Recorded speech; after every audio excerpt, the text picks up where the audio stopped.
Hey, Kentucky, this is Mary Jo Perino. Tonight, unemployment claims hit the Bluegrass State hard. Some local leaders are concerned about the reopening plans in nearby states, and a Lexington football player has a big NFL draft night. All that and more is next on Hey, Kentucky.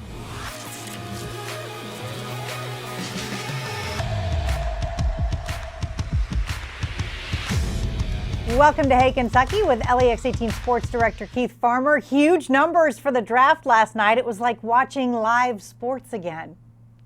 It was great. 15 million or more that were tuned into this, and why not? What else was there to do last night? Unless you wanted to just get on Netflix again. Yeah, we've been doing a lot of that.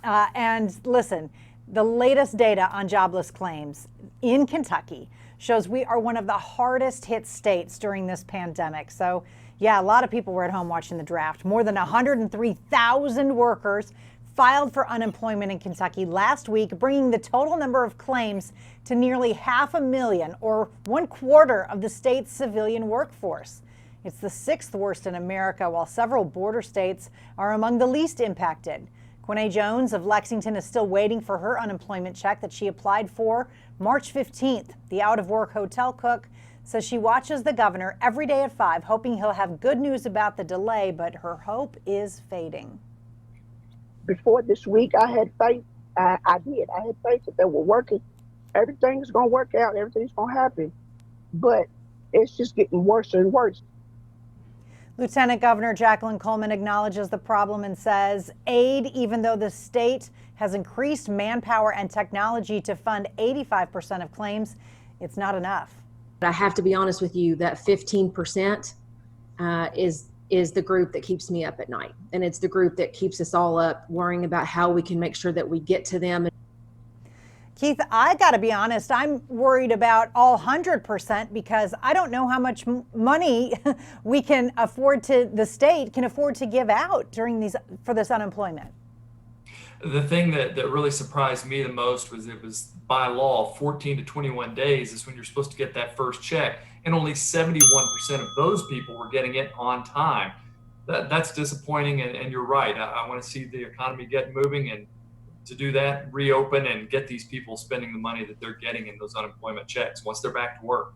That's right. Well, the decisions by other states to start reopening their economies is a source of concern for some leaders here. Many restaurants across Tennessee will be allowed to reopen as early as Monday at half occupancy, while retail stores can open Wednesday. Georgia was set to reopen gyms, bowling alleys, salons, massage and tattoo parlors today, and theaters and restaurants on Monday. South Carolina, Alaska, and Texas are planning to follow suit, but none of those states has seen a 14-day decline in cases, which was one of the White House's suggestions for when to begin reopening.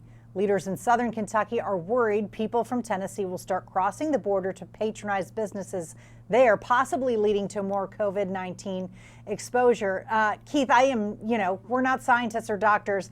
I feel like Georgia's opening all their stuff up way too early, but I don't know. Yeah, that's the one that bothered me when I heard that. I'm really not as concerned about Tennessee because I think they're going to probably stay in their state and do what they need to do with more opening there than what there is in Kentucky. But Georgia opening up gyms and things like that starts making my skin crawl a little bit. I know all the things they're opening where you have to physically touch someone else. Yes. It's impossible to social distance at a massage parlor. You can't.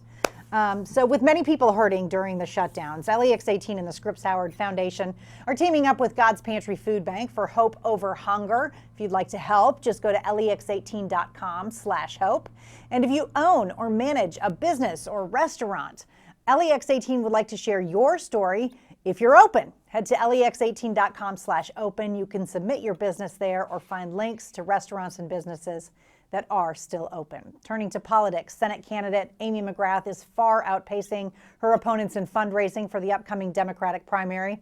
The contenders who fall immediately behind her in that category are Charles Booker, who raised about $315,000 in the first quarter of 2020, and Mike Breuer, who came up with less than half of Booker's total.